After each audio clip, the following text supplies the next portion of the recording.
make a loop, bring it behind, pull it through.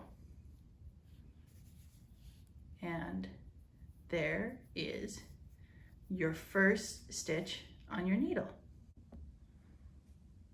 Okay, so we have our slip knot on our needle, and it's not too tight, it's not falling off, but we can still move the needle nice and quickly through that knot. Now this is called the long tail cast on. And this is the most common cast on for knitting. And cast on simply means you're putting your stitches on the needle that's gonna help you start creating the fabric. Now it looks complicated, I promise you, it's not. What you're gonna do is this tail, you're gonna wrap it around your thumb, and you're gonna take the needle underneath, through the loop that's around your thumb. You're gonna take that ball yarn, wrap it around the needle, and that thumb loop, you're gonna slip it off. Let's do that again. Yarn around the thumb, needle underneath, through the thumb loop. You can take that, and there we go. Again, yarn under, through, ball yarn around.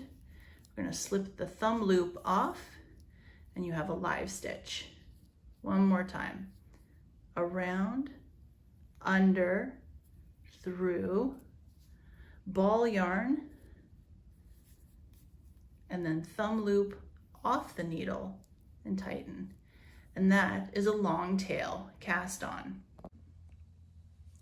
Okay, so that's the long tail cast on. And now we're gonna go to our pattern, the Jo March coaster. And as you can see, it says cast on 20 stitches using the long tail method, which we just covered. So I have 18 stitches on my needle right now. I'm gonna do 2 more cast ons. 1, 2. All right, and see, now I have 20 loops on my needle, and that's casting on 20 stitches.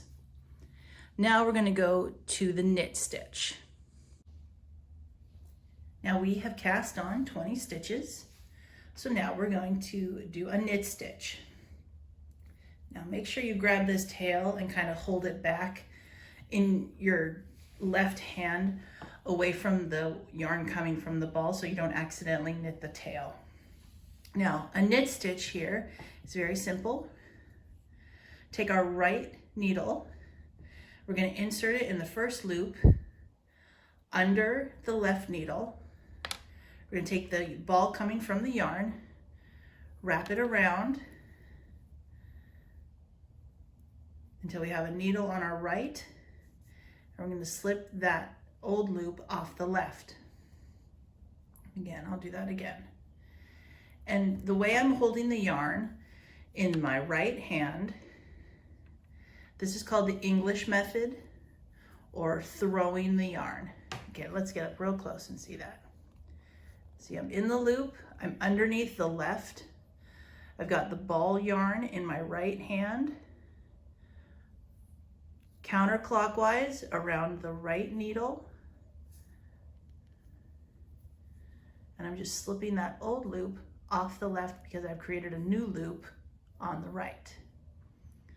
Now, this is called the English method, or also known as throwing yarn around that working needle. There's also the continental method, where you hold the ball yarn in your left hand. I loop it around my pinky to create tension. And then it's still the same motion with the needles. Right needle into the loop underneath the left, but my middle finger casts or flicks the yarn around that right needle. And then it slides off. So again, this is the continental method. This is actually how I prefer to knit, but that's because I learned to crochet before I learned to knit. and that is the knit stitch. Again, left needle is stationary. The right needle is doing all the work, and it slipped into the loop underneath the left needle. The yarn goes counterclockwise around the right needle, and you take that new loop on the right needle and pull the old loop off the left. And that is your knit stitch. Now we're going to go all the way down the row, knitting every stitch just like it says in the pattern.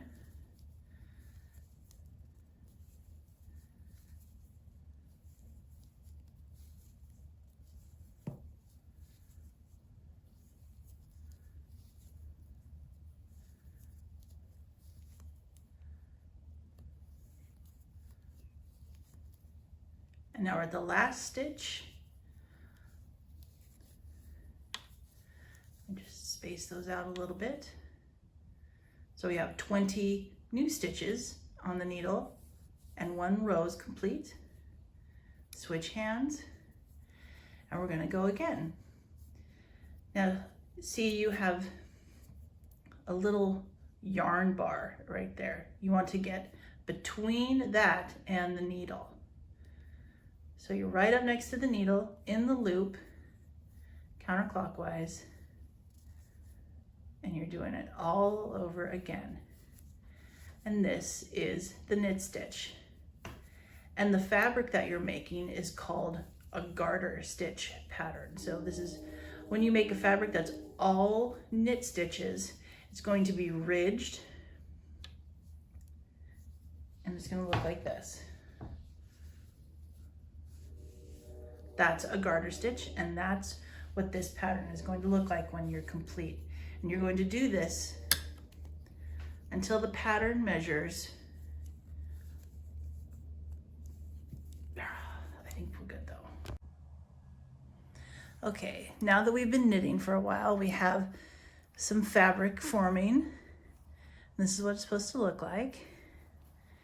So let's get to the end of a row, and we're going to measure to see how much further we have to go.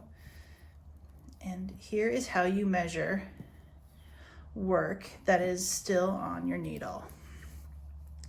Make sure it's flat and smooth. And you're going to take your retractable knitting and you're going to put the 0 line at the needle and stretch down. Oops, let's get it on the inch side. Okay, we're at almost 2.5 inches. So we have another inch to go.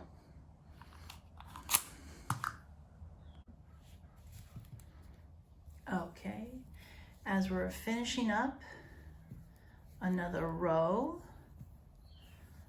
let's measure again and see if we are ready to bind off. Okay, so we have our piece here. We're going to take our measuring tape, lay it on the 0, 3.5 exactly. So now we're going to bind off. Now this is how we bind off. This is securing all of these stitches so that the piece of fabric is complete. And it's very fun and very satisfying. So we're going to knit stitch 1, bring it off, knit stitch the next stitch, and then we're going to go back to our first stitch and hook it and carry it over and take it off the needle. Okay, I'm going to do that again. We're going to knit, go back 1 stitch, bring it forward over the second stitch, and take it off the needle. All right, I'll do it again. Knit, then we're going to go back 1, bring it over, and take it off the needle. So we always have 1 working stitch now on this right needle while we're binding off. So knit, one, we're gonna go back, pull this stitch over and off. And this is our bind off edge. It's nice and tidy and looks a lot like our cast on edge. Okay. And there really is only one standard way of binding off. Later on you can learn fancy bind offs like 3 needle bind offs and crochet bind offs and stuff. But for 90% of your knitting, this is a bind off that you're going to use every time because it creates a nice, solid, clean edge. So knit, go back to one loop, pull it over and off. And you're just going to do that all the way across to create a single piece of fabric.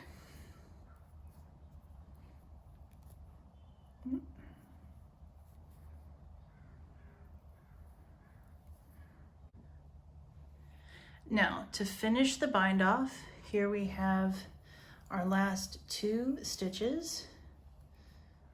And this is our final stitch. And now we have a single loop. So I'm going to pull the yarn to make kind of a long loop. And we take my yarn snips here. I'm going to cut about 6-inch tail. And the reason why is because at the end of every knitting pattern, you're going to see and weave in the ends. So now we're weaving in ends. Now what does that mean? Well, it means we don't need our knitting needles anymore. And in your box, you received a darning needle. It's just a big needle for yarn. And what we're going to do is we're going to thread the needle with the yarn, and we're going to kind of hide these ends.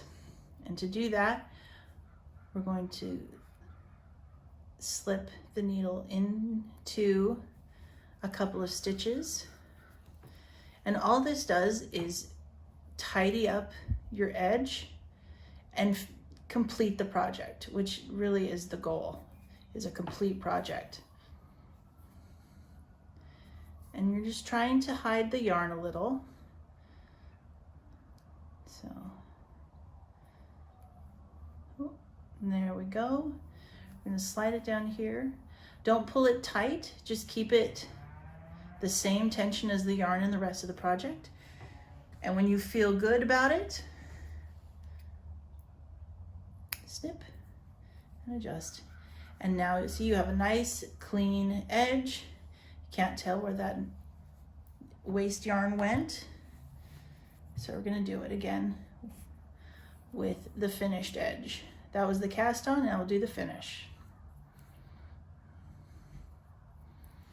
And these big darning needles with these smooth tips are less likely to split the yarn than a sharp sewing needle. So that's why they're handy to have in your kit. And that's why I included them in this first box. Now you might have seen my little yarn snips earlier.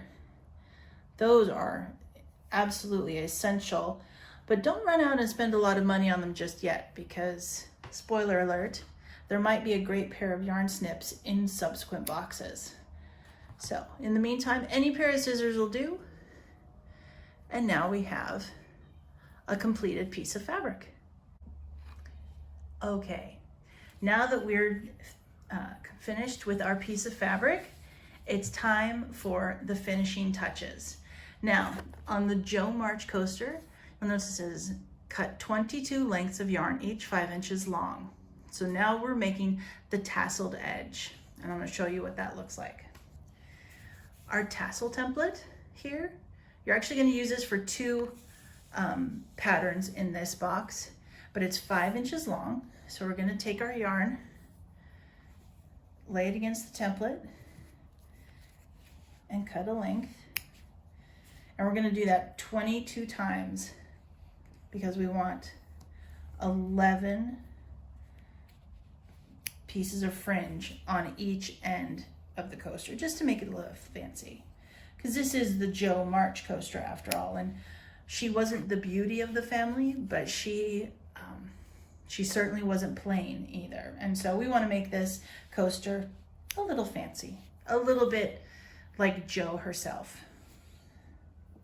So we're going to do this 22 times for our edged fringe.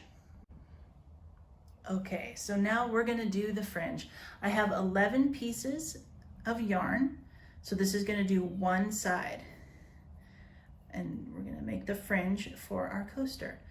Now I'm going to bend it in half, and with my crochet hook, I'm going to go in the very corner, loop it through,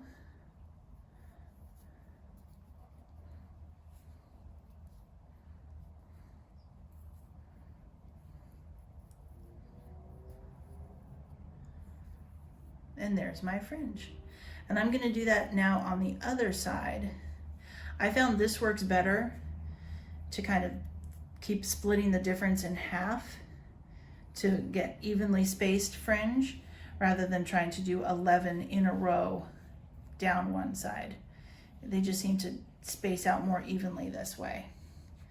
So now I have 2, and I'm going to try and hit the middle with this one. So right about here. So I'm going to pull it through. Oh, didn't slip off completely. There we go.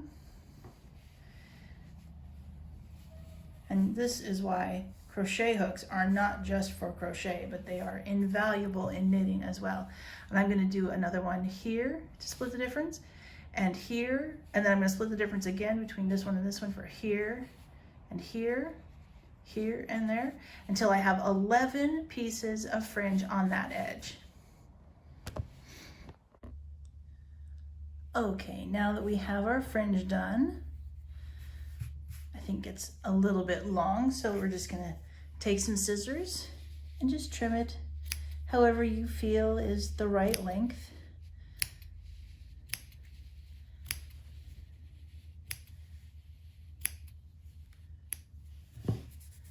And there you go. There's your finished piece. Thank you very much for following along on this tutorial. Don't forget to like and subscribe on YouTube so that you get notifications when I post new videos the week that your box arrives. Thanks very much.